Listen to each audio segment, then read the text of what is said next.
Shalom, Akim. First and foremost, before I begin this lesson, I want to say call hello, Yahweh Bahashem, Yahweh Shai Bahashem, Racha HaKodash. Double honors go out to our apostles, elders, great millstone, who rule and teach well. Shalom, Barakim, to you brothers and sisters out there. All right, Salaki for the mispronunciation. Got tongue twisted. So I got this word up here, the etymology of apply, because I was reading Sirach, the 20th chapter, which is where I wanted to just kind of start this lesson off through the Spirit and just really go from there. So actually, before I get that word, let me get the scripture that I'm referring to. All right, so this is Sirach or Ecclesiasticus 20 and verse 30 to 31. It says, wisdom that is hid and treasure that is hoarded up, what profit is in them both?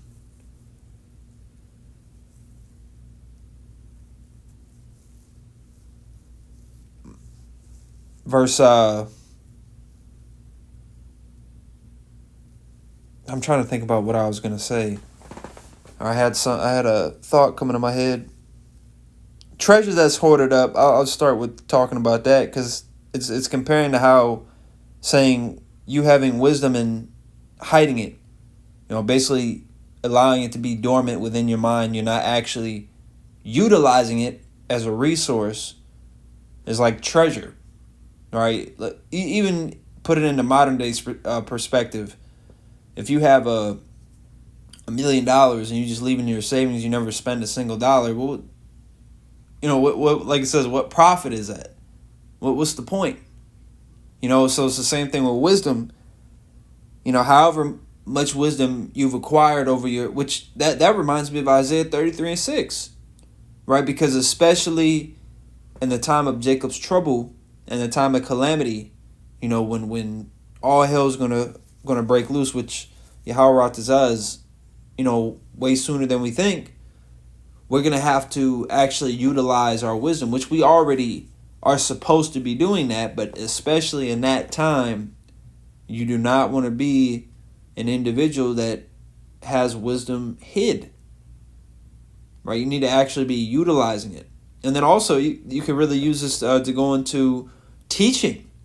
Right? If you're a man that was given the Spirit by Yahweh Shemel Shai to teach, but yet you're lukewarm and lazy and slothful, you're not doing your videos, you're not going to camp. Well, what profit is it? What's the point in you having that wisdom? All right, so if you're a man that was appointed to teach it, you need to be doing that. And also you need to be applying these scriptures. Okay, applying them to the best of your ability. Live with a standard, with some level of decorum. Let me get that word for decorum.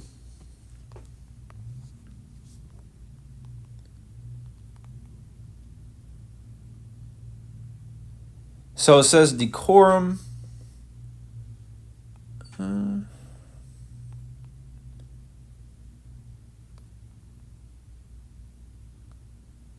Says decorum is a concept that refers to proper behavior and good manners, which another word I believe you could use for this is etiquette, especially in social situations.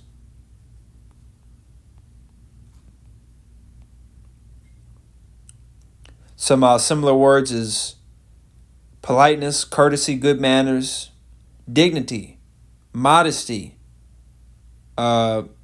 decency. Yep, see right here, etiquette, protocol, okay,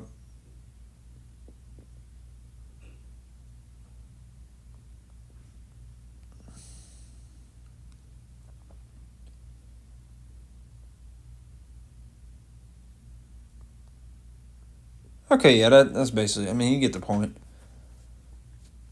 If you want to go deeper into it, you can most definitely look it up.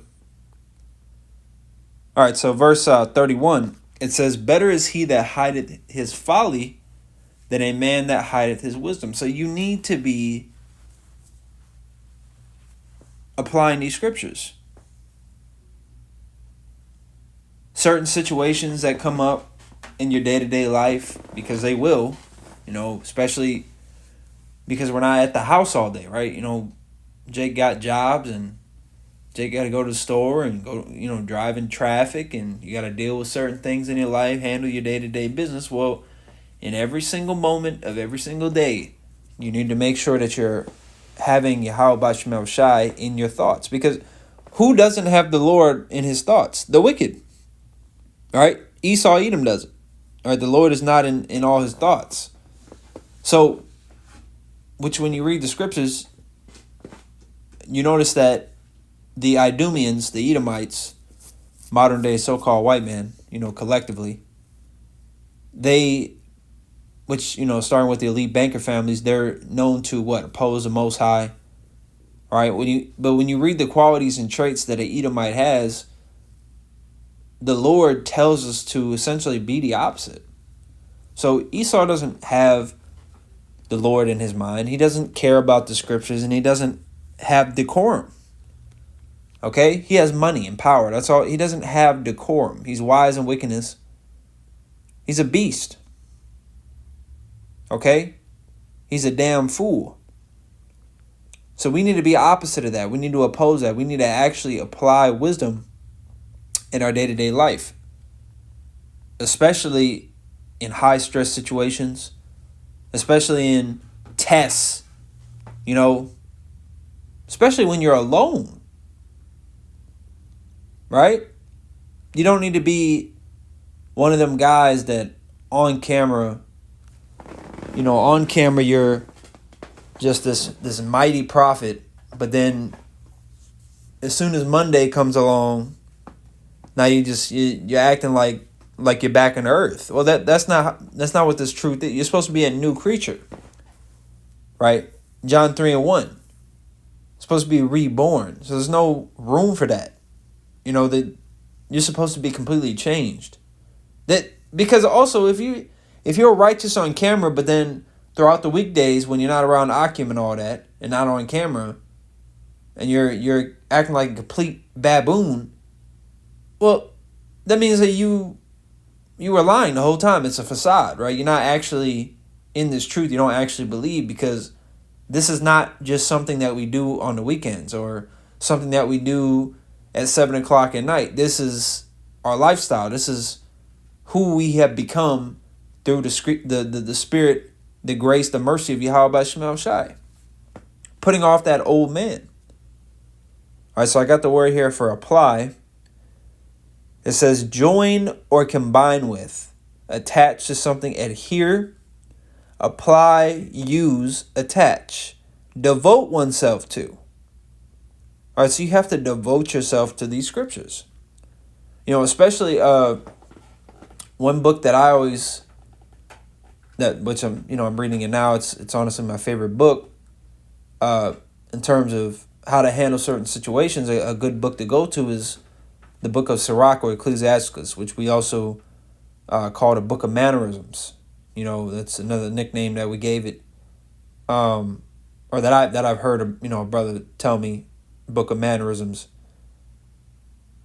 Which the whole Bible, right? The whole Bible, because let me grab this. The whole Bible is, of course, used for us to look at, the example, the men of old, right? The men of old show us how to act, how to conduct ourselves. Ultimately, Yahweh Shai, and like Yahweh Shai said, he's in the volume of the book. It's written of him. Romans chapter 15, verse 4. It says, for whatsoever things were written aforetime were written for our learning, that we through patience and comfort of the scriptures might have hope. So all these things, the whole Bible is here for us to read and to look at, to listen to, so we can critique ourselves, right? Scriptures say, examine yourselves whether ye be in the faith.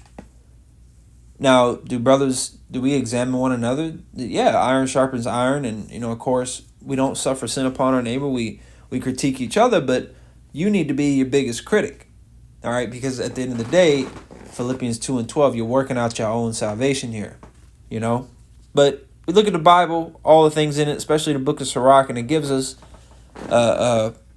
mindset. essentially ways to handle situations, how to diffuse situations, how to think. Because that's a big thing that is lacking in society today is thought process, right? Critical thinking skills. People are not able to put their emotions aside and actually have a stable state of mind. Everything's based upon impulse, all right, and instant gratification, and comfortability, and always being right, being top dog. Well, that's not what it's about in this truth. It's not about being right. Because there's times where you're not right. And if you actually apply these scriptures, you'll acknowledge when you're wrong and you'll repent. You'll put your emotions to the side. Let me get this right here, weak nature. That's exactly what it is, weak nature. Let me get the word for weak, which is ultimately this flesh. All right, but we need to we battle the flesh every day. We need to put off the desires of it. It says weak, adjective, soft, lacking authority, lacking moral strength. I don't like how when I looked up the etymology of weak, it says weak again. It's not. It's really self-explanatory, but sometimes you look up plain, simple words and it will just completely throw something else your way. Okay, here we go. It says weak, lacking the power to perform physically demanding tasks, lacking physical strength and energy.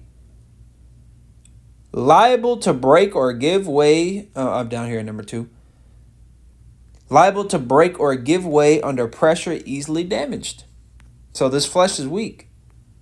But we have to do the best that we can to put off that weak nature, all right, and embody Yahweh Shai, what he stood for, how he conducted himself. We need to look at the examples of old and apply it to ourselves, especially now more than ever. Especially now more than ever. All right, get all the nicks and crannies out now. Make the mistakes, make them now. All right, 2nd Ezra chapter 14, verse 14 down to 16. It says, let go from the mortal thoughts, cast away the burdens of man, put off now the weak nature, and set aside the thoughts that are most heavy unto thee, and haste thee to flee from these times. For yet greater evils than those which thou hast seen happen shall be done hereafter. So you have to put off the weak nature. All right? You have to put on the whole armor. You have to make sure that, a big way that you can avoid a lot of drama and BS is just be at the house, right? Run your errands, go to work, and then go home. You don't need to be dilly-dallying, you hanging around Walmart at 9 p.m. Why? Why are you out there? It's cold, it's raining, go home. You didn't, if you just stay out the way and live a simple life, a lot of things can be avoided. But not everything, right? You're always going to find yourself in situations because, we're in Babylon, right? This isn't our rest. And also, Yahweh Shemel Shai is going to put us through tests. And you got Satan trying to, tempt you to sift you like wheat. So you got to be on your P's and Q's. You got to be on your P's and Q's, but you got to make sure you're one step ahead by applying these scriptures. Satan will have a situation and your initial reaction is to go into a fury, or shoot off at the mouth. The scriptures, especially the book of Sirach, stresses the importance of watching your mouth and what you say and how you say things. Because the tongue is a very powerful weapon. And the scriptures even say, who hath not, offended with his tongue, roughly paraphrasing. So you got to be very mindful, really just think about everything you're doing. Think about everything you're saying. Don't be quick to move, right? Move in the spirit. Think, what's the rush? What are you rushing for? You don't need to immediately just say what comes to your mind. You don't need to just immediately act off an impulse. Let's just take a breath and think. And what I about to say, is it gonna make sense? Is it gonna offend anybody? Is it in season? Right? Does it make sense for me to do this? Does it make sense for me to do that? How is this person gonna feel? How do I de-escalate this situation? We just need to actually take a minute, breathe, relax, and think. Which, of course, is easier said than done any day of the week. But that's the thing. This truth ain't easy, right? And it involves a lot of discipline.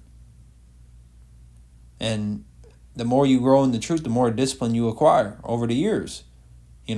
I personally have very little, but I'm trying. I work hard. Yahweh and that we continue as well. But speaking from myself, I've noticed differences in my life. Even over the past couple of years, you notice the growth. You notice the mindset. You notice that you don't move and operate and think the same way that you did. You're actually growing up. And it's a beautiful thing. So why not continue to embrace that growth, continue to apply the scriptures, continue to pray, fast, and just stay on point, man, because you don't want to get knocked out in the 11th round, man, the 12th round. You want to make it to the end. Matthew 24:13, he that endures unto the end, the same shall be saved. All right, so Lord, when that this lesson was edifying and exhorting to the elect, the hopeful elect out there. Before I close, I want to give all praises to Yahweh, B'Shem Shai, B'Shem HaKodash. Double honors go out to our apostles, elders, great millstone. Shalom.